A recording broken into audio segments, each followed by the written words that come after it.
안녕하셨습니까? 이번 학기에 저희들은 마찌마 니까야를 가지고 공부를 하게 되었습니다. 마찌마 니까야는 부처님의 초기 경전 니까야 가운데 중간 크기의 경을 모은 경전입니다. 지난 학기에 공부했던 디가 니까야가 긴 경 모음이라면 마찌마 니까야는 중간 크기 경 모음이다, 이렇게 말할 수가 있겠습니다. 부처님께서는 다른 성인들보다도 훨씬 오랫동안 많은 법문을 설하셨죠. 35세 성도하셔가지고 여든에 열반하실 때까지 45년 동안을 법문을 설하셨기 때문에 그 법문의 양이 굉장히 방대합니다. 이러한 많은 경전들을 이제 그 법문을 들었던 제자들이 모여가지고 모아놓은 것이 이제 경수트라라는 이름으로 전해져 내려오고 있고, 그것이 현재 두 가지 경로를 통해서 현재 우리에게 전해지고 있습니다.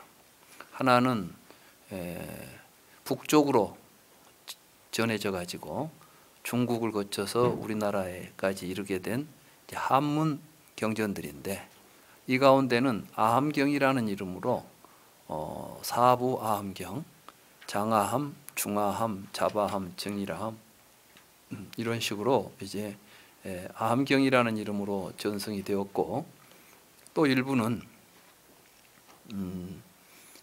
BC 3세기 무렵에 아쇼카 왕의 아드님이 출가하셔가지고 마힌드라라고 하는 이제 이름을 가지고 스리랑카로 내려가서 그곳에 삼장이 전해진 역사가 있습니다. 그렇게 해서 전해진 삼장이 이제 경률론 삼장이겠죠. 그 가운데 이제 수트라가 니까야라는 이름으로 전승이 되고 있습니다. 이 니까야에는 5종류가 있는데, 디가 니까야, 마찌마 니까야, 쌍유타 니까야, 앙구따라 니까야, 쿠타카 니까야, 이렇게 5종류의 니까야가 있습니다. 이 가운데 이제 긴 경을 모은 걸 디가 니까야라고 부르고, 중간 크기를 마찌마 니까야라고 부르고, 교리의 내용들, 그러니까 이제 부처님 가르친 가운데는 여러 교리들이 있는데 교리의 종류별로 엮어서 모아놓은 경을 쌍유타 니까야, 법수에 의해서, 다시 말하면 이제 부처님 법은 뭐 삼법인 그러면 이제 법수가 셋이죠. 사성제 그러면 넷이죠. 뭐 오원 그럼 5이죠. 이렇게 이제 하나라는 이름을 가지고 설해진 법, 또는 둘로 분류해서 설해진 법, 셋으로 설해진 법, 넷으로 설해진 법, 이런 이제 숫자별로 엮어서 하나하나 수를 증가해 갈 때마다 새로운 장으로 편집해서 엮어놓은 경을 앙구따라 니까야라고 부릅니다. 그리고 이제 여러 가지 경들을 모아서 편집해 놓은 소부 경전이라고 하는 꾸타카 니까야가 있는데, 이번에 저희들이 공부하게 될 니까야는 그 가운데 중간 크기 경을 모은 마찌마 니까야입니다. 이 마찌마 니까야도 경의 양이 굉장히 많아서 만약에 이걸 그대로 다 번역을 한다면 이런 책으로 너덟 권이 될 수 있는 굉장히 큰 방대한 경입니다. 그런데 이제 우리 불자들이 그 많은 경을 다 보기도 그렇고, 또 전승된 경이다 보니까 이야기가 아주 중복된 이야기가 많아요. 그러니까 여기서 한 말씀 또 저기서도 하셨고, 여러 군데서 하신 말씀들이 또 동일한 이야기를 장소에 따라서 달리할 수도 있고 상대에 따라서 달리할 수도 있잖아요. 이렇게 중복되는 경도 많고, 또 하나의 경 속에서도 같은 말이 반복되는 경우가 많습니다. 이런 것들을 제가 이제 다 정리하고 그래서 요즘 현대인들이 볼 때 내용을 쉽게 보고 이해할 수 있도록 제가 먼저 경전을 정선했고, 경전 가운데 이제 반복되는 경전들이 있으면 중요한 경 하나만을 뽑고 다른 경을 배제한 것이죠. 이렇게 해서 정선을 하고, 정선된 경 내용 속에서 또 반복된 내용들은 또 생략을 하고, 이런 방법을 통해서 그 방대한 니까야를, 맞지만 니까야를 한 권의 책으로 엮었습니다. 제가 처음에 이 책을 낼 때는 양이 많기 때문에 2권으로 책을 냈더니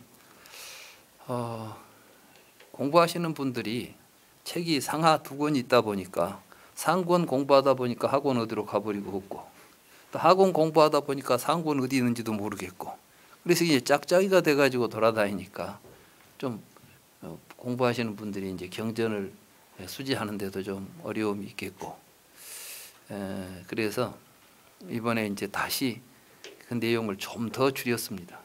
이제 보니까 또 좀 뺄 수 있는 내용이 있는데 넣어놓은 것이 있다 싶으면 생략하고 줄이고 해가지고 하여간 한 권으로 만들자 해서 이번에 한 권의 책으로 나온 것입니다. 어떻습니까? 좀 크긴 하지만 들고 다닐만 하겠죠. 2권 들고 다니는 것보다는 훨씬 낫습니다. 그래서 여러분들에게 오늘 이 책을 이제 소개할 수 있게 되었고, 이 책을 가지고 같이 공부를 하겠습니다. 그럼 맞지만 니까야에는 주로 어떤 내용들이 있는가? 맞지마 니까야는 중간 크기인데, 디가 니까야는 긴 경이다 보니까 그 속에는 이제 어떤 내용들이 추가되어 있냐면, 부처님께서 그 당시 인도 사상가들과의 관계 속에서 이야기된 내용들이 참 많아요. 그러니까 인도에도 부처님이 탄생하셨을 때 인도에 굉장히 많은 철학과 종교가 있었습니다. 뭐 불경에서는 이제 크게 육사외도다, 6명의 큰 외도들이 있었다. 그러니까 브라만교라고 하는 전통 종교 사상이 있었는가 하면 거기에 반대해서 나온 새로운 사상가들이, 큰 이제 사상가들만 해도 6명이나 있었다는 거예요.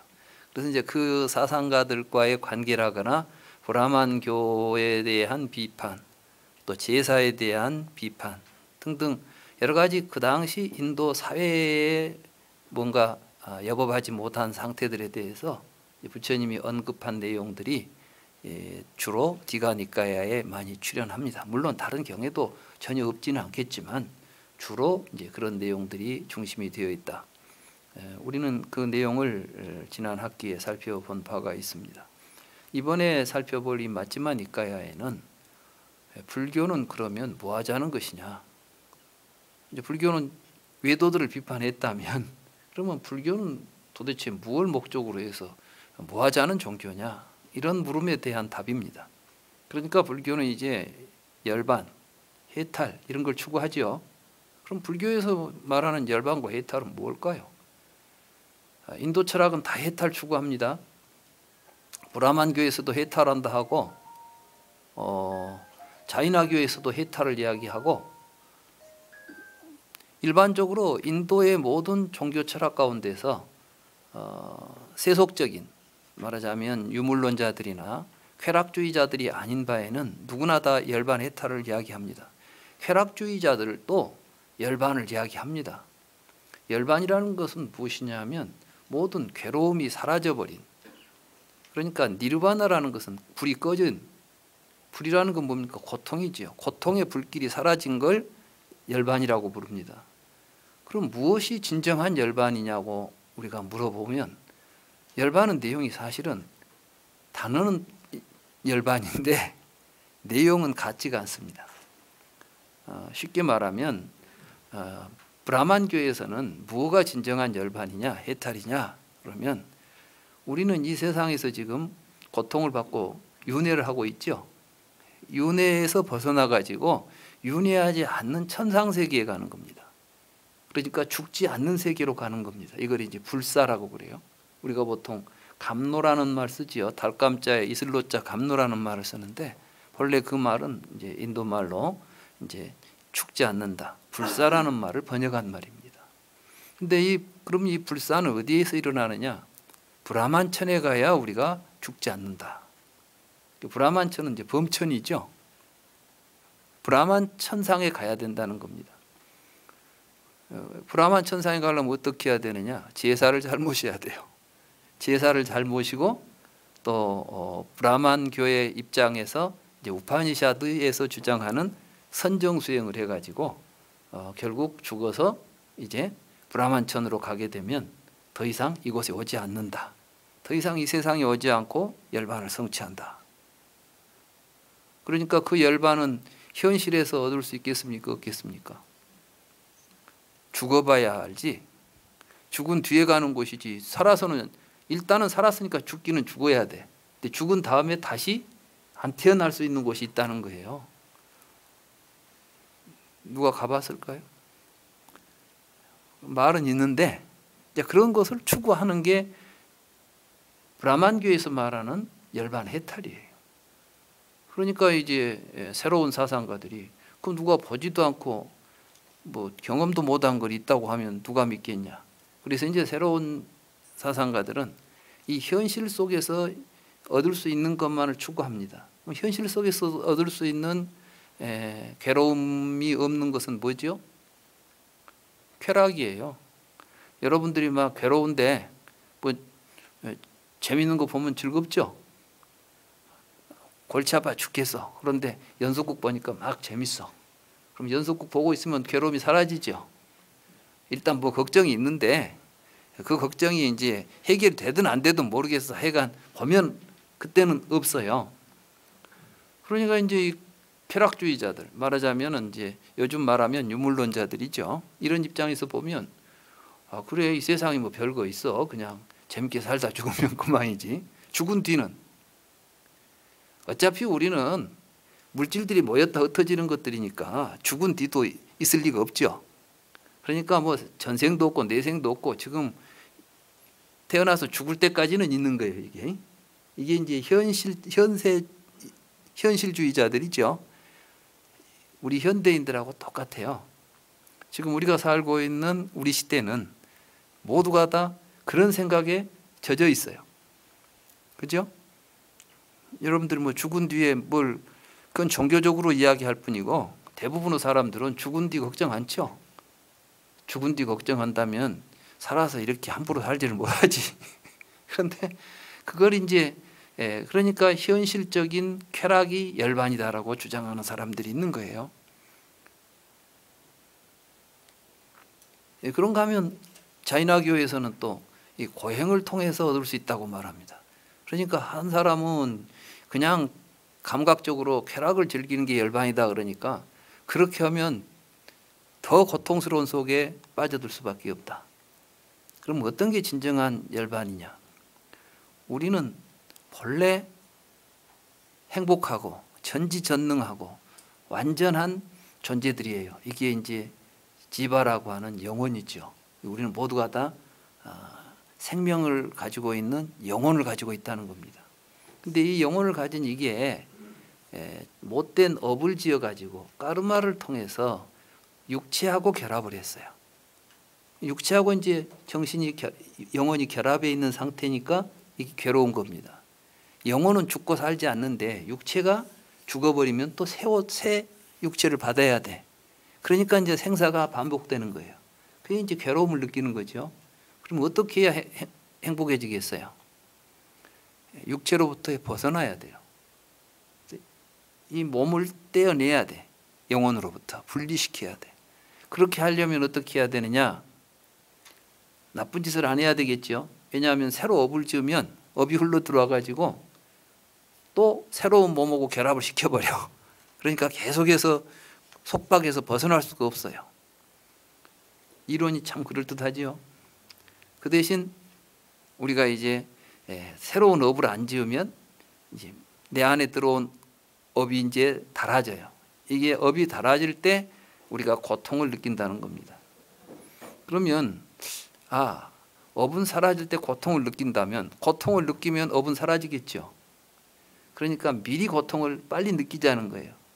그래서 이제 일부러 괴로움을 자청해서 고행을 해요. 그러니까 이 고행이라는 수행법은 특별하게 어떤 이론도 없습니다. 뭐가 제일 더 좋은 고행이냐? 괴로움이 많으면 좋은 수행법이죠. 여러분들이 이제 그 옛날에 보면 인도 뭐 만화 같은 걸 보면 그 수행하는 사람들이 바늘방석 위에서 막 뒹굴고 하잖아요. 인도의 수행자들이 다 하는 게 아니라 고행주의자들의 수행법이에요. 이게 말하자면 바늘방석 위에 올라 있으면 어떻겠어요? 여러분들 한번 상상해 보세요. 안 올라가 봤으니까 모르겠지만 상상만 해도 끔찍하죠. 뾰족뾰족한 막 바늘이 살을 쑤시고 피가 흘러나오고 하는데 얼마나 괴롭겠어.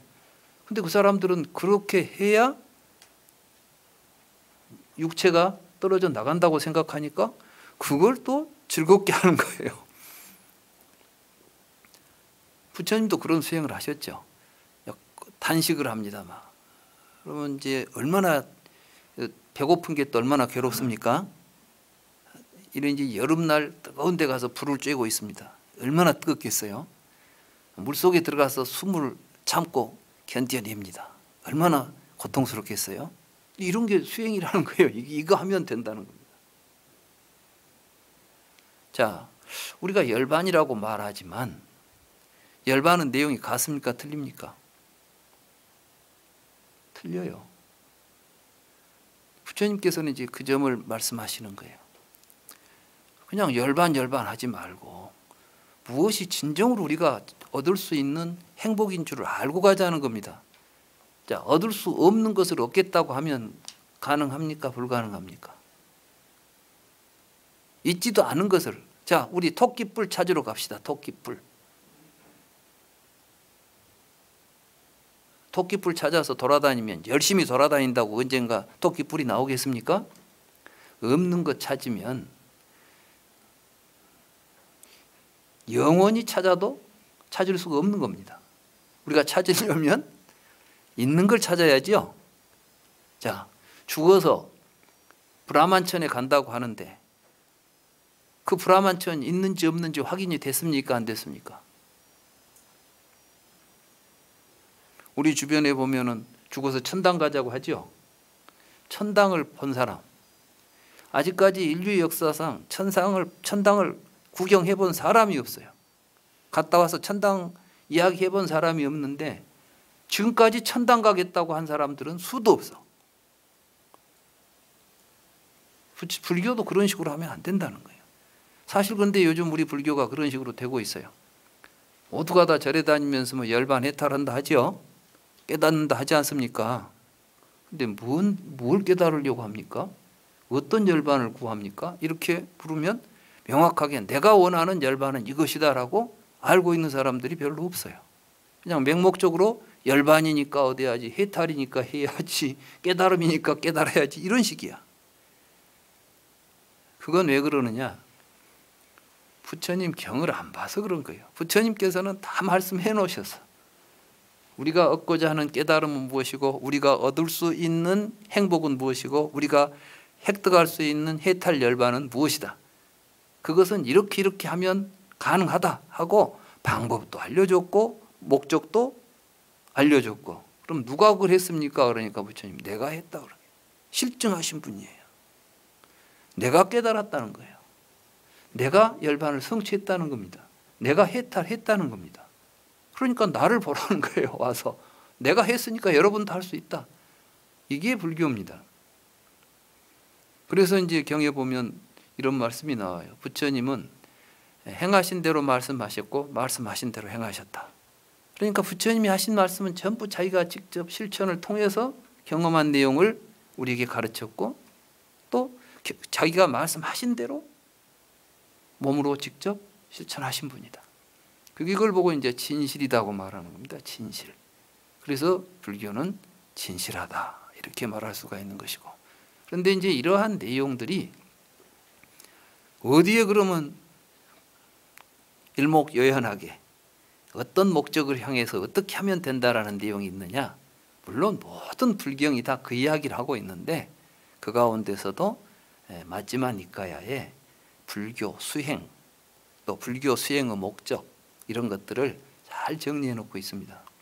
그래서 이번에 우리가 공부할 이 마지막 니까야는 불교를 공부하는 사람들, 불교 수행을 하는 사람들은 반드시 읽어야 될 경전이죠. 그런데 부처님의 경전이 그냥 누구나 다 읽는다고 해서 내용을 이해할 수 있느냐? 그렇지가 않다는 데 문제가 있습니다.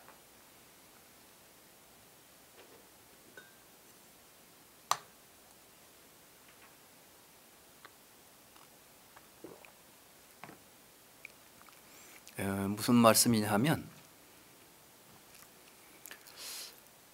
부처님께서 하신 말씀이 우리들이 일반적으로 상식적으로 이해하는 이야기를 하시는 게 아니에요. 바꿔 말하면 부처님께서는 뭘 깨달았냐면 우리들이 상식적으로 생각하고 있는 우리들의 생각들이 잘못되어 있다는 걸 깨달은 거예요. 그래서 우리가 이 상식적인 생각을 벗어나서 올바르게 생각하고 사는 법을 가르치고 있는 겁니다. 그런데 그 말씀을 우리가 상식적으로 이해해버리면은 사실은 불경 보나마나한 이야기를 우리가 이제 보게 되는 거예요. 그래서 제가 이제 불교를 쭉 공부하다 보니까 왜 불경이 어려웠냐? 우리가 지금까지 자기식으로 내 상식으로 부처님 말씀을 읽었기 때문이다. 이런 걸 느꼈어요. 그래서 이제 저는 이번 강의를 통해서 좀 어려울지도 몰라요. 왜 어렵냐 하면 사실 성경 같은 건 참 쉽죠. 저는 초등학교 때도 성경 읽어보니까 의심이 없던데 모르는 게 없어. 태초에 하나님이 천지를 창조하셨느니라. 그 말이 어렵습니까? 몰라. 그 말이 진실인지 아닌지는 모르겠어요. 정말 태초에 하나님이 천지를 창조했는지 안 했는지는 내가 확인할 수는 없지만 그 말이 무슨 말인지를 모르지는 않겠죠. 그죠? 그 말 이해가 안 되신 분 없어. 그런데 반야심경을 하나 이야기해 봅시다. 공중무색 무수상행식 무안입이 설신의 무색성양 미촉법 이해가 되시는 분? 제가 보기에 그래도 여기 와서 공부하시는 분들은 불교를 1, 2년 하신 분들은 아닌 것 같아요. 상당히 오랫동안 불경도 읽었고 공부도 했을 텐데 막상 부처님 말씀을 똑 들이밀면 이게 무슨 말이지? 외우기는 다 외우지요. 반야심경 못 외우신 분은 없어. 그런데 반야심경을 이해하신 분은 또 없어요. 이게. 그러니까 이게 문제인 거죠. 그럼 왜 우리는 그런 걸 이해를 못했느냐? 부처님 말씀 듣는 법을 모르는 거예요. 우리가 부처님 말씀 읽는 법을 모르고 마구잡이로 자기식으로 불교를 공부하니까 그렇다는 거예요. 이제 여기에서 저하고 같이 공부하려고 하는 것은 부처님 말씀을 우리가 이해하는 방법을 배우는 겁니다. 그렇게 되면 여러분 스스로도 경전을 읽어보면 경전 속에서 부처님 말씀이 이제 정말 구구절절히 간절하게 진실되게 절실하게 이해가 될 것입니다. 그런 기대를 가지고 이번 이제 한 학기 공부를 시작하도록 하겠습니다.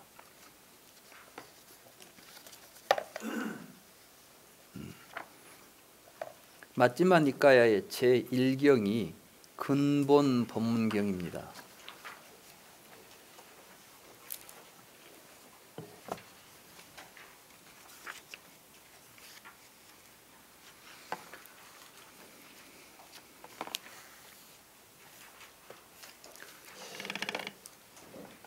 문자 그대로 부처님 법문의 근본에 대해서 말씀하시는 경이에요. 그러니까 마지막 니까야 첫 번째 경이니까 제가 이 정선을 이제 했는데 이 경은 뺄 수가 없어요.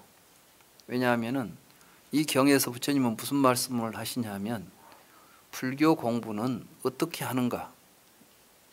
말하자면 부처님 가르침의 근본이 무엇인가에 대한 이야기를 하고 있으니까 그래서 사실은 이 근본 법문경에 대한 이해를 올바로 해야만 부처님 말씀을 알아들을 수가 있는 겁니다. 그러면 먼저 이 경을 한번 같이 읽어봅시다. 실제로 이 근본법문경이 이 책에서는 3페이지 좀 넘게 되어 있죠. 26쪽부터 29쪽까지 되어 있어요. 근데 이걸 내가 얼마만큼 줄였냐면 이게 한 20분의 1이나 30분의 1 줄였을 거예요. 이걸 제대로 다 번역하면 이게 엄청 큰 경이에요.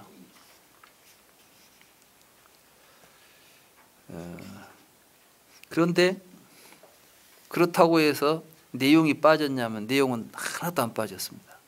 그러니까 이제 한번 같이 읽어봅시다. 조용히 따라서 그냥 오늘은 되도록이면 소리를 안 내기로 했으니까 여러분들은 속으로 읽으시고 제가 혼자 소리를 내서 읽도록 하겠습니다. 이와 같이 나는 들었습니다. 한때 세존께서는 우까따의 수바가 숲속에서 가장 큰 쌀라나무 아래 머무셨습니다. 그곳에서 세존께서 비구들이여라고 비구들을 불렀습니다. 비구들은 존경하는 스승님하고 대답했습니다. 세존께서 말씀하셨습니다. 비구들이여, 그대들에게 모든 가르침의 근본이 되는 법문을 설하겠소. 잘 듣고 깊이 생각하도록 하시오. 내가 이야기하겠소. 비구들은 그렇게 하겠습니다. 세존이시여라고 대답했습니다. 세존께서는 다음과 같이 말씀하셨습니다. 비구들이여, 성인을 무시하고 성인의 가르침을 이해하지 못하고 성인의 가르침에서 배우지 못하고 참사람을 무시하고 참사람의 가르침을 이해하지 못하고 참사람의 가르침에서 배우지 못한 무지한 범부는 흙, 물, 불, 바람을 흙, 물, 불, 바람으로 개념적으로 인식한다오. 흙, 물, 불, 바람을 흙, 물, 불, 바람으로 개념적으로 인식하고 나서 흙, 물, 불, 바람을 사량하고 흙, 물, 불, 바람에 대하여 사량하고 흙, 물, 불, 바람이라고 사량하고 흙, 물, 불, 바람은 나의 소유다라고 사량하고 흙, 물, 불, 바람을 애락한다오. 그 까닭은 무엇인가? 그는 이해하지 못하기 때문이라고 나는 말한다오. 비구들이여, 마음의 평온을 성취하지 못한 유학 비구는 누구나 더할 나위 없는 행복을 희구하며 살아간다오. 그는 흙, 물, 불, 바람을 흙, 물, 불, 바람으로 체험적으로 인식한다오.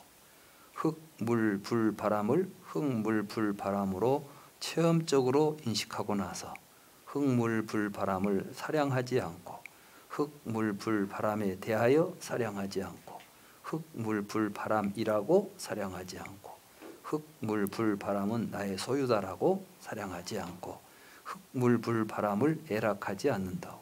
그 까닭은 무엇인가? 그는 이해하려고 하기 때문이다라고 나는 말한다오. 비구들이여, 비구로서 번뇌를 멸진하고 수행을 완성하고 해야 할 일을 마치고 짐을 내려놓고 자신의 목적에 도달하여 존재의 결박을 끊고 바른 지혜를 갖추어 해탈한 아라한도 누구나 흙 등의 사대를 체험적으로 인식하고 사대는 나의 소유다라고 사량하지 않고 사대를 애락하지 않는다오. 그 까닭은 무엇인가? 그는 이해하고 있기 때문이다라고 나는 말한다오. 비구들이여, 비구로서 번뇌를 멸진하고 수행을 완성하고 해야 할 일을 마치고 짐을 내려놓고 자신의 목적에 도달하여 존재의 결박을 끊고 바른 지혜를 갖추어 해탈한 아라한은 누구나 흙 등의 사대를 체험적으로 인식하고 사대는 나의 소유다라고 사량하지 않고 사대를 애락하지 않는다오. 그 까닭은 무엇인가? 그는 탐욕이 지멸하여 탐욕에서 벗어났고 분노가 지멸하여 분노에서 벗어났고 어리석음이 지멸하여 어리석음에서 벗어났기 때문이라오. 비구들이여, 아라하님이여 등종각인 열에도 흙 등의 사대를 체험적으로 인식하고 사대는 나의 소유다라고 사량하지 않고 사대를 애락하지 않는다오. 그 까닭은 무엇인가? 열애는 이해하고 있기 때문이다라고 나는 말한다오. 비구들이여, 아라님이여 등정각인 열애는 흑등의 사대를 체험적으로 인식하고 사대는 나의 소유다라고 사량하지 않고 사대를 애락하지 않는다오. 그 까닭은 무엇인가? 열애는 기쁨이 괴로움의 뿌리라는 것을 알고 있으며 유로부터 생이 있고 유정의 노사가 있다는 것을 알기 때문이라오. 비구들이여, 그래서 열애는 어떤 경우에도 갈망을 지멸하고 소멸하고 단념하고 포기하여 무상의 등정각을 몸소 깨달은 등정각이다라고 나는 말한다오. 유정들, 천신들, 생주신, 범천, 광음천, 변정천, 광과천, 승자천, 공무변처, 식무변처, 무소유처, 비유상, 비무상처, 보인 것, 들린 것, 사량된 것, 인식된 것, 단일성, 다양성, 일체, 열반에 대해서도 이와 같이 말씀하셨습니다. 이것이 세존께서 하신 말씀입니다. 그 비구들은 세존의 이 말씀에 만족하고 기뻐했습니다. 잘 이해가 안 되죠? 뭐 흙, 물, 불 이런 것들을 왜 지금 여기서 이야기가 되고 있는지. 근데 이제 여기는 제가 이렇게 지금 간단히 했는데 사실은 제가 흙 그리고 가로쳐 가지고 물, 불, 바람이라고 가로 속에 넣었잖아요. 이 똑같은 말이 흙에 대해서 이야기되고 물에 대해서 이야기하고 바람에 대해서 이야기하니까 이제 이것만 해도 4배가 늘어나는 크기예요. 그 뒤에 이제 또 보면 유정들이 있잖아요. 천신, 생주신도 그렇다. 범천을 여기 나온 모든 걸 또 똑같은 내용으로 반복이 돼요. 그러니까 양이 엄청 많죠. 알고 보면 이제 그러니까 이러한 것들을 주제로 해가지고 지금 부처님이 말씀하셨는데 그 하나하나를 다 묶어놓은 거예요. 그러니까 이 말은 이제 무슨 말이냐면 지금 여기에 나오고 있는 개념들은 우리가 먼저 여기서 부처님은 근본을 말씀하시면서 왜 갑자기 흙부터 시작하고 있는가? 이런 걸 좀 생각해 봐야 되겠죠? 여기에 나온 개념들이 인도 그 당시 인도 철학에서 이 세상을 설명할 때 이게 철학적으로 가장 기본되는 실체들이에요. 그러니까 이제 지수화풍, 제가 흙물 불 바람이라는 것은 지수화풍, 제가 한문으로 가로쳐 가지고 지수화풍이라고 써놨죠. 이게 4대입니다. 4대. 4가지 실체들. 그럼 부처님은 왜 갑자기 4대 이야기를 하고 있을까요?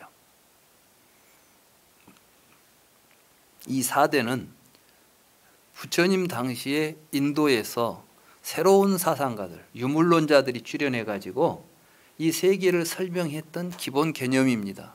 그러니까 요즘 말하면 원자론자들이 말하는 원자 같은 것들이에요. 그런데 우리는 이제 누가 어떤 이론에 있어서는 모든 이론은 가설과 실체를 전제합니다. 이 말은 이제 무슨 이야기냐 하면 우리는 과학이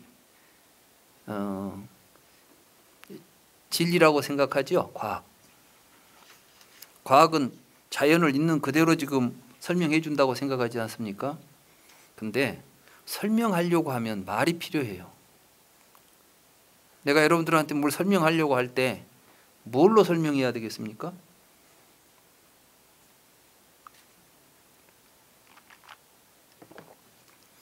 말로 설명해야 되겠죠? 그런데 그때 사용하는 말은 내가 이제 세계를 설명하려고 할 때 세계는 이것이야라고 말할 때는 그 이것이라는 말은 다른 존재하고는 좀 다르겠죠. 이 세상에는 책상도 있고 여기 뭐 많잖아요. 우리가 이제 이름 부를 것이. 근데 이걸 내가 세계는 마이크야 이렇게 말하면 여러분들이 뭐라 하겠어요? 맞아 그러겠어요? 왜 마이크야? 왜 컵은 아니고 책은 아니고? 그런데 세계는 신이 만들었어. 그러면 그래? 이것도 신이 만들고 이것도 신이 만들고 이 모든 건 다 신이 만든 거야. 그러면 이제 신이라는 하나의 우리가 일상적으로 경험할 수 있는 것 말고 그걸 설명할 수 있는 새로운 존재를 하나 만들어내야 되겠죠. 이게 이제 전부 가설인 거예요. 근데 이 가설적 존재는 사실 우리들이 절대 확인 안 돼요. 왜냐하면 우리가 확인할 수 있는 것은 경험 안에 있는 것이고 그 경험을 설명하기 위해서 경험을 벗어나 있는 어떤 것 하나를 앞에다 전제를 해야 된다고. 이 전제를 하지 않으면 설명이 안 돼. 그래서 이제 신을 하나 딱 전제해 놓으면은 신은 알 수는 없지만 그걸로부터 모든 것이 나왔다고 하는 이론을 만들어 놓으면 다 이해는 돼요. 우리들이 그냥 이해하기는 쉬워. 그러니까 태초에 하나님이 천지를 창조했다는 말을 이해 못한 사람이 없어. 이해하니까 믿어버리면 신앙이 되는 거예요. 이해는 했는데 의심을 하면 이제 새로운 방향을 찾는 것이고, 의심도 이해를 해야 의심을 할 수 있겠죠. 이해가 안 되면 질문도 못 하는 거예요. 이해가 되니까 신이 만들었다고? 만들었단 말은 이해가 되는데 정말 만들었을까? 이렇게 묻는 거지. 이게 이제 우리들이 하는 지금까지 했던 탐구법들이에요. 그러면 이제 묻고 났으니까 신이 아니면 다른 걸 앞에다 가설을 세워야 되겠죠. 그렇게 세워놓은 게, 그러니까 이제 인도에서는 처음에 브라만 신이 세상을 만들었다 이렇게 주장하니까 신이 만들었다고? 아닌 것 같아. 신이 만들었다면 이럴 리가 없어. 그럼 뭐가 만들었는데? 지수와 풍 네 가지가 만들었어. 이렇게 이제 이야기를 하는 거예요. 지수와 풍이 뭔데? 그러면 이제 그 사람들은 자기들이 경험한 것을 가지고 그걸 실체화 시킵니다. 다시 말해서 흙이라고 하는 게 왜 인도 사람들이 그 당시 흙을 변치 않는 실체, 네 가지 실체 가운데 하나라고 생각했을까요? 여러분들은 흙을 일상적인 삶 속에서 볼 수 있습니까? 없습니까? 볼 수 있죠. 그런데 흙은 우리가 이제 모아가지고 그릇을 만들어 놓으면 형태가 변하죠. 벽돌을 만들거나 기와를 만들거나 하면 서로 형태가 달라집니다. 그런데 이게 다 깨지면 다시 뭐가 되죠? 흙이 돼. 그러니까 흙이 만들어 놓은 그릇이나 이런 것들은 다 깨지고 없어질 수 있지만 이걸 깨도 흙은 남아있잖아요. 그래서 이제 봐, 흙이 안 없어지잖아. 이건 물도 마찬가지예요. 얼음도 되고 수증기도 되고 뭐가 되지만은 물 자체가 없어지진 않아. 하늘로 올라갔다 또 비가 내려오기도 하지 않아요. 그러니까 우리의 일상적인 경험을 통해서 그 사람들은 이제 흙은 안 없어지는 것이구나, 물은 안 없어지는 것이구나라고 생각해가지고 이제 실체화 시켜놓은 거예요. 물, 불, 바람 이런 것들은 안 없어지고 있는 것들이야. 이것들이 세상을 만들었어. 그러면 이제 이것은 하나의 개념이 돼요. 그래서 우리가 그것을 실체라는 개념으로 인식을 하게 되면 세상을 설명할 때 그걸로 다 설명을 합니다. 그리고 이제 그것을 가지고 만들어진 지식, 이것이 진리가 되는 거예요. 과학자들이 이런 과정을 사실은 우리 인류는 지금까지 계속 이런 과정 속에서 우리들의 지식이 변화해 왔어요. 여러분들이 알고 있는 진실, 여러분들이 알고 있는 지식들은 사실은 그런 변화 속에서 이 시대에 공유하고 있는 지식들입니다. 이 시대 사람들이 다 같이 그렇게 알고 있으니까 그냥 같이 믿고 가는 거예요. 과학이 출현하기 전에는 서양에서는 기독교가 진리였습니다. 천지는 하나님이 창조했지 누가 만들었겠어. 자, 이번에 이제 코로나19가 나왔죠. 보니까 모두 기도합시다. 빨리 코로나19가 하도록 신의 가호를 빕시다. 이 코로나를 신이 만들어냈다면 신한테 빌면 되겠죠. 근데 신한테 빌러 갔는데 더 차한 거래 이게. 신한테 빌러 갔는데 모여서 같이 기도하다 보니까 코로나가 없어지는 게 아니라 더 많이 나온다니까. 그렇다면 이건 천지를 창조한 거예요, 안 한 거예요 이게. 기도해도 아무 소용이 없다는 이야기지. 그렇다면 이게 이제 뭔가 문제가 잘못된 거예요. 이게 이런 걸 이제 발견하고 새로운 해결책을 찾았던 게 서양의 과학자들이에요. 그러니까 서양의 과학이라고 하는 것이 어떻게 출현하느냐, 이제 르네상스라고 하는 시기를 거치죠. 이 르네상스가 되면 이제는 그 시기가 어떤 시기냐면 창조론에 대한 의심이 시작되는 시기예요. 그동안은 믿었잖아요. 교회 가면 계속 믿으라 그러잖아요. 왜? 의심하면 큰일 나. 왜냐하면 의심을 하면은 하나도 해결이 안 되거든. 근데 불교는 절대로 믿으라고 하지 않아요. 불교에서는 의심하라고 가르쳐요. 믿지 말라고 가르쳐. 왜? 의심을 해야 진실을 찾을 수 있으니까. 믿어버리면은 진실인지 아닌지 묻혀버리니까. 이게 중요합니다. 그러니까 불교를 공부하는 사람들은 무조건 믿고 그러면 안 돼. 누구니까 믿어라. 누구니까 아무도 믿지 마. 부처님이 열반하시면서 신신당부하신 말씀이 뭐예요? 너 자신에게 의지하고 남에게 의지하지 말라는 말씀 아니에요. 그렇죠? 우리 이제 불교 공부하는 사람들은 근본부터 알고 가야 돼요. 그냥 뭐 기독교도 막 믿으니까 우리도 믿자 이렇게 달라들면 그러면 기독교 믿지 몰라 불교 믿어요. 불교 공부라는 것은 막 맹목적으로 믿고 가자는 게 아니라 우리 스스로가 정말 확신하기 전까지는 아무것도 믿지 말라는 게, 네가 의심이 끊어질 때까지 가봐라 그 이야기예요. 누가 그러면 그 의심이 끊어질 때까지 뒤에 뒷배를 누가 봐준다고? 부처님이 봐주겠다는 거야. 그러니까 너 자신에게 의지하고 내 가르침에 의지하라 그랬잖아요. 이게 바로 이제 자등명 법등명이에요. 나 자신에게, 자기 자신에게 의지하라. 나에게 의지해서 가려고 하는데 내가 뭐 힘이 있습니까? 내가 있잖아. 내가 깨달았잖아. 내 자신에게 의지해서 내가 그걸 뒤에서 가르쳐 줄 테니까 그대로 해보면 돼. 이게 이제 불교예요. 이게 불교의 믿음은 부처님을 예수 믿기 믿는 게 아니라 내 자신의 확신, 내가 깨닫기 위해서 가는데 그 길잡이를 믿고 가는 거예요. 아시겠습니까? 그래서 여러분들이 이제 삼계 도사 그러잖아요. 부처님을 삼계 도사라 그러죠. 그 도자가 뭐냐 하면 그 이끌 도자예요. 길 도자 밑에 마디촌자가 있죠. 이게 뭐냐면 앞에서 끌고 가는 사람이에요. 쉽게 말하면 가이드. 앞에서 바른 길로 인도해 주는 분이란 뜻이에요. 부처님은 인도하시는 분입니다. 그런 걸 알고 우리가 이제 불교를 공부해야 되는데, 그래서 아무튼 이 새로운 이제 사상가들이 무슨 이야기를 하냐면 브라만 신은 믿을 수가 없고 내 눈에 보이는 건 믿겠다. 근데 그게 뭐예요? 지수화풍이잖아요.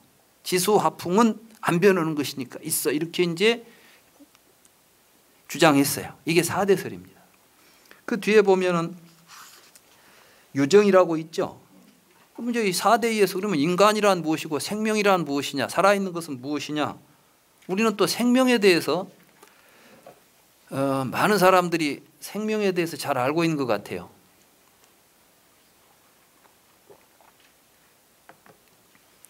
생명이 뭐죠?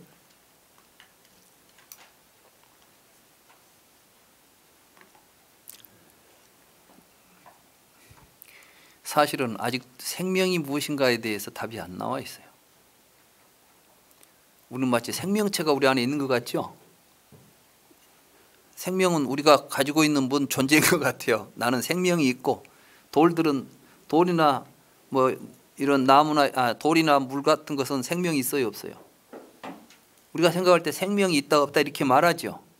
그럼 생명이 있다면 우리 안에는 내 몸 안에가 뭐 생명이 있는가? 이런 생각하지 않아요. 생명은 누가 줬지? 뭐 인명은 제천이다. 우리 수명은 다 하늘에서 준 것이다. 이런 것도 하나의 생명관이에요. 정말 인명은 제천일까요? 하늘이 우리한테 생명을 하나씩 줬을까요? 태어날 때? 태어날 때 신이 우리에게 생명을 줘가지고 우리가 세상에 태어났을까요? 기독교적인 생명관이에요. 이게. 생명에 대해서도 우리는 아직 정확하게 이해하는 바가 없습니다. 우리는 전부 이런 관념적인 건 누가 만들어 놓은 말 가지고 생각하면서 살아요. 그리고 그것이 그것이다라고 말하죠. 그러니까 여러분들이 알고 있는 개념을 가지고 뭘 보면 이것이 무엇이다 이렇게 말한단 말이죠. 이런 걸 보고 산자나띠라고 해요. 개념으로 세상을 보는 거죠. 우리가 알고 있는 말 가지고 세상을 보는 겁니다. 그리고 그것이 진실이라고 믿고 사는 겁니다. 그래서 이제 그 말이 가지고 있는 의미가 우리에게 가치로서 다가오죠. 이런 건 아주 너무 비일비재해서 우리들의 삶 속에 우리들의 삶 자체가 산자나띠에서 이루어지고 있다는 것은 우리들이 어디에서도 발견할 수가 있어요. 어느 곳에서도. 쉽게 말하면 명품도 산자나띠예요. 명품. 그 뭐 보니까 우리나라가 나는 명품 백 때문에 명품 가방 때문에 사건들이 많이 벌어지더라고요. 그죠? 심지어는 어떤 사람들은 막 명품 백을 갖고 싶어서 도둑질도 하고 그걸 갖고 싶어서 별짓을 다 하더라고. 근데 가방은 뭐예요? 가방은 물건 넣어 갖고 다니는 게 가방 아니에요. 근데 그게 명품일 필요가 있어요, 없어요? 근데 우리는 왜 명품에 또 이렇게 매달릴까? 이게 이제 산자나띠예요. 명품이라는 그 말이 우리에게 명품이 있는 것처럼 만들어내는 거죠.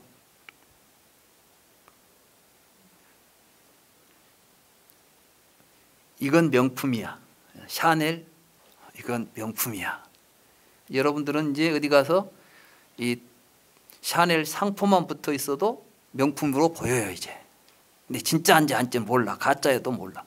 근데 실제로 가짜가 진짜보다 더 진짜처럼 만들어 놓은 가짜들이 참 많답니다.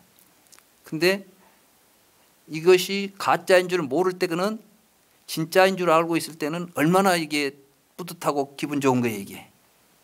근데 이제 가짜라고 알려지는 순간 어떤 일이 벌어져요?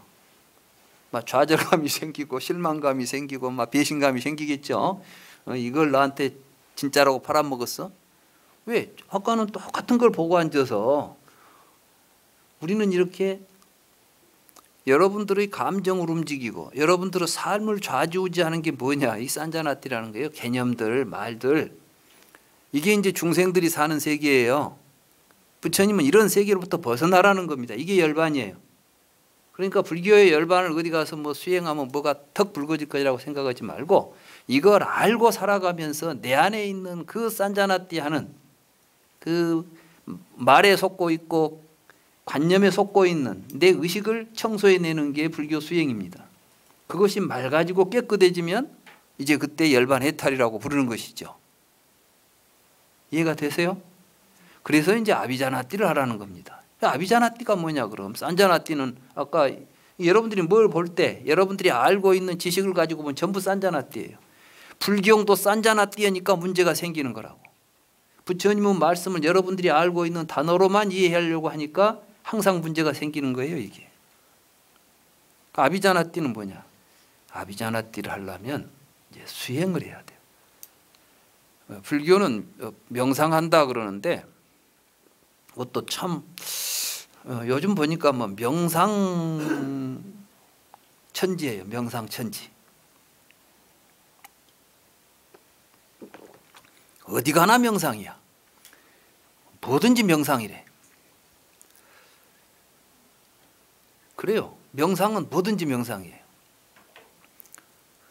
음악 듣는 것도 명상이에요. 명상음악 있잖아요. 누가 전에 한번 그러셨죠? 누구는 음악 명상 듣는데 몇백만 원씩 주고 가서 듣는다고 그랬죠? 그런 데가 있대. 난 또 그런 이야기 듣고 깜짝 놀랐어요. 진실이라는데 어디 가면은 음악을 틀어준대요. 그 음악을 들으면 막 건강이 좋아지고 암도 없어지고 한다고 이제 선전을 해. 그러니까 명상을 하면 돼. 그래가지고 요즘은 이제 명상이 만병통치약이에요. 명상을 하면 뭐 또 뭐 면역력이 높아진대요. 물론 맞아요. 명상하면 면역력이 높아질 수 있어요. 우리 마음이 심리적으로 안정되면 높아질 수 있죠. 근데 이제 코로나가 유행하니까 또 이제 거기에 더불어서 또 이제 명상까지 또 근데 이건 굉장히 이제 제가 볼 때는 좀 장사 속이 있어요. 불교도 이제 명상이라고 하면 명상인데 명상의 종류죠. 근데 그럼 불교는 뭐냐? 불교는 그렇게 그냥 그 명상이라는 이름 속에서 같이 뒤섞여서 이거는 또 불교 명상은 명상의 일종이 되어서는 안 되는 거죠. 부처님은 명상하라고 하는 것이 아니라 사념처를 수행하라 그렇게 말씀하셨어요. 그랬죠? 그러니까 이제 사념처 수행을 어떻게 하는가?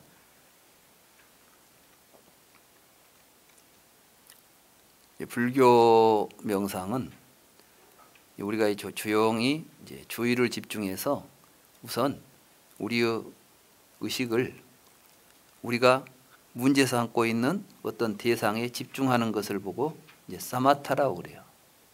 그리고 이게 집중이 된 상태를 보고 사마디라고 그러고, 사마디라는 것은 이제 삼매라고 부르는 것이죠. 그러니까 삼매라는 것은 그렇게 뭐 신통방통한 경지가 아니에요.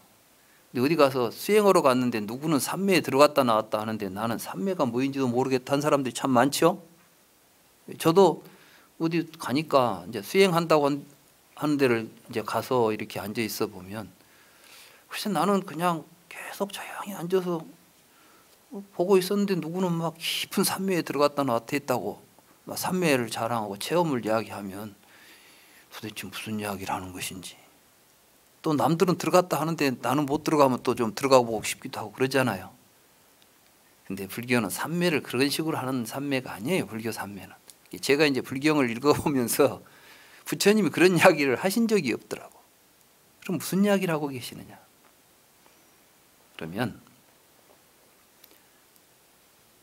볼 때 우리가 뭘 보잖아요.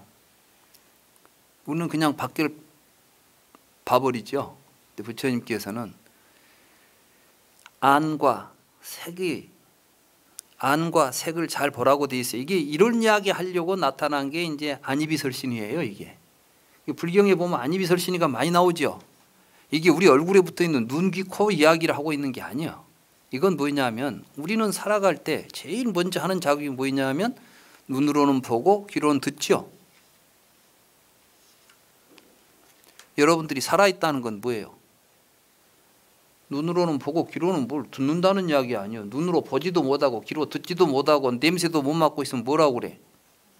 죽었다 그러잖아. 그러니까 이제 우리가 살아가서 행동할 때 그 말이에요. 삶을 우리가 살아가려고 할 때 제일 먼저 부딪히는 게 뭐냐면은 보고 듣는 일부터 시작하죠. 그런데 우리는 어떤 생각을 하냐면은 볼 때 보는 놈이 있다는 생각을 하죠. 보이면 보이는 놈은 저 밖에 있다고 생각하지 않아요. 그리고 밖에 있는 보이는 놈과 보고 있는 내가 쉽게 말하면 어제 보던 나하고 오늘 보던 나하고 같은 나라고 생각합니까? 다른 나라고 생각합니까? 같은 나라고 생각하지 않아요. 근데 진짜 같은지 틀린지 확인해 봤어요? 의심도 안 해봤잖아. 확인하기는커녕 아직 생각도 안 해봤어. 우리는 그냥 태어나서 지금까지 내가 보고 있다고 생각하고 살죠. 어렸을 때 보던 놈하고 지금 보던 놈하고 같다는 거예요. 근데 정말 같아요? 같을 리가 없지. 그런데 우리는 같다는 생각에 빠져 있는 거예요. 그때 이제 그래서 안은 부처님 말씀하신 안이비설신이의 그 안은 보는 놈이에요. 보는 놈. 근데 이 보는 놈이 나라는 생각을 하는 거야. 그러니까 부처님은 안은 무하다. 그건 보는 놈 속에 네 없어. 보는 놈은 네가 아니야. 이런 말씀을 하시는 거예요. 그리고 보는 놈은 공하다 이렇게 말하잖아요. 보는 놈은 공하다는 것은 네가 보고 있는 놈이 어제 보고 오늘 보고 내일 보는 놈 없다. 그 이야기를 하는 거예요. 지금. 그러니까 이제 이해가 되죠. 이 공돌이를 깨달은 입장에서 보면 보는 놈 듣는 놈이 실제하지 않는다는 것을 알게 되는 것이 반야심경에서 말하는 공중무색 무수상식 무안입이설시는 무색성량 미촉법이지 얼굴에 붙어있는 눈이 없어지고 귀가 없어진다는 이야기는 아니란 말씀이에요. 지금 부처님은 이제 그 이야기 하느라고 지금 쭉. 그래서 아비자나띠가 뭐냐 하면 실제로 이제 그 이야기를 합니다. 제가 어제 저녁에 번역을 쌍유따를 번역했는데 그 쌍유따에 나오는 말씀 법문 가운데 이런 이야기가 있어요. 비구들이여 삼매를 닦아 익혀라. 삼매를 닦아 익히면 있는 그대로가 나타난다. 무엇이 있는 그대로 나타나느냐? 보는 눈, 이게 안이 무상하다. 이게 보는 놈이 계속해서 변해가고 있다. 어제 보는 놈이 오늘 보는 놈이 아니고, 그러니까 이제 우리는 지금 부처님께서 말씀하시는 삼매는 뭐예요? 혼자 깊은 삼매에 들어가가지고 비몽사몽간에 빠져들어가는 게 아니고, 부처님 말씀하신 삼매는 정신이 총총해야 돼. 비몽사몽간에 빠진 건 그것은 삼매도 못 닦고 아무것도 아니에요. 졸고 있는 것이지. 어디 수행처에 가가지고 비몽사몽간에 막 무엇이 보이고 하면 이거는 꿈꾸고 온 것이지 이거 삼매한 거 아니에요. 불교의 진정한 삼매는 뭐냐면은 이게 정신이 혼미하면 안 돼요. 이게 이제 정신은 이 명정해야 돼. 명정한 상태에서 있는 그대로 통찰할 수 있는 힘을 얻기 위해서 삼매를 하는 거예요. 그러니까 삼매에 들어가 있는데 흐리멍텅해졌다면 안 되는 거예요. 무슨 이야기인지 알겠죠? 그래서 이제 그 상태에서 보면 보는 놈이 계속 변해가고 있는 것이 나타나야 돼요. 그런가 함께 보이는 것도 계속 변해가죠. 여러분들은 지금 촛불을 보면 촛불이 1시간 동안 여기 지금 우리 공부하기 전부터 켜져 있었잖아요. 1시간 동안 촛불이 있다고 생각하는데 삼매에서 보면 무엇이 보이냐면 촛불이 계속해서 기름이 타서 없어지고 새 기름이 타고 올라오는 것이 보여야 돼. 그 촛불이 붙어있는 모습이 보이는 게 아니라 저 촛불이 기름에 의해서 연소되고 계속해서 변하고 있는 모습을 보는 게 삼매에서 보이는 것 나타나는 있는 그대로 보이는 거예요. 아시겠어요?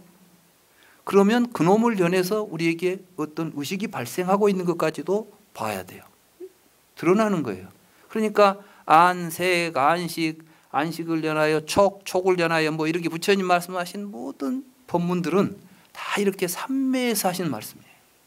그러니까 우리도 이제 불교 수행을 통해서 보고 있는 놈, 보이는 것, 그 보고 있는 놈과 보이는 것을 통해서 나타나는 우리들의 의식의 흐름, 변화 이런 것들을 쭉 통찰하고 봐야 돼요. 이러한 힘을 가지고 보게 되면 이제 부처님 말씀이 보이게 되는 거예요. 아, 지금 이 대목을 말씀하셨구나. 이거구나. 우리가 지금까지 괴로움은 이 자리에서 벌어지는구나. 이것 때문에 괴로웠구나. 알게 되잖아요.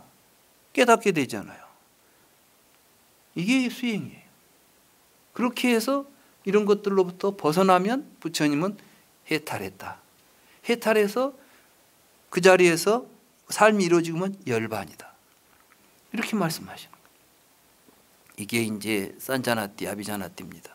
그래서 여기서 보면은 그 당시 인도에서 말하던 여러 가지 형이상학적인 개념들, 뭐 세계를 설명하는 뭐 생주신들, 광음천, 뭐 무소유처 이런 모든 단어들을 전부 배열을 말씀하시면서 기존에 있는 모든 철학에서 가설로서 내세워 놓은 실체들은 전부 다 산자나띠의 결과물이다.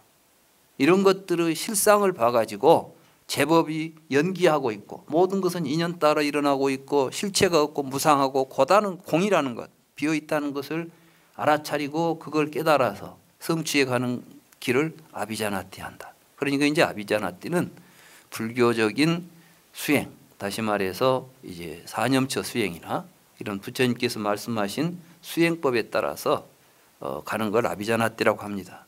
그래서 불교 수행은 따로 어디 뭐 수행처에 가가지고 앉아 있는 것이 수행이 아니라 실제로 보고 듣는 것은 여러분들이 보고 듣는 게 꼭 선방에만 가야 보고 듣습니까? 날마다 보고 듣습니까? 살아있는 동안은 계속 눈으로 보고 귀로 들을 거 아니에요. 바로 눈으로 보고 귀로 듣는 자리가 수행처예요. 무슨 이야기인지 아시겠죠? 그때 여러분들은 마음이 바깥에 명품에 빨려 들어가거나 개념에 따라다니거나 이런 게 아니라 그런 것들을 끊어버리고 있는 그대로 여실하게 볼 수 있으면 그 자리가 도량이에요. 아시겠습니까? 부처님께서는 항상 그렇게 말씀하셨습니다. 그래서 이제 오늘 첫 시간에 우리는 부처님의 근본 본문에 대해서 공부를 했어요. 그래서 우리가 공부하는 수행을 하든 무엇을 하든 이 자리를 떠나면 안 됩니다. 잘 아시겠죠? 네. 이제 시간이 꽤 됐네요. 오늘 회장님이 신신당부를 했어요. 뭐 앉으면 어째 그렇게 길어지니까 말 좀 짧게 하라고. 그래서 지금 짧게 하려고 굉장히 열심히 노력을 했는데도 좀 지났습니다. 잠시 좀 쉬었다가 또 다음 경을 살펴보도록 하겠습니다.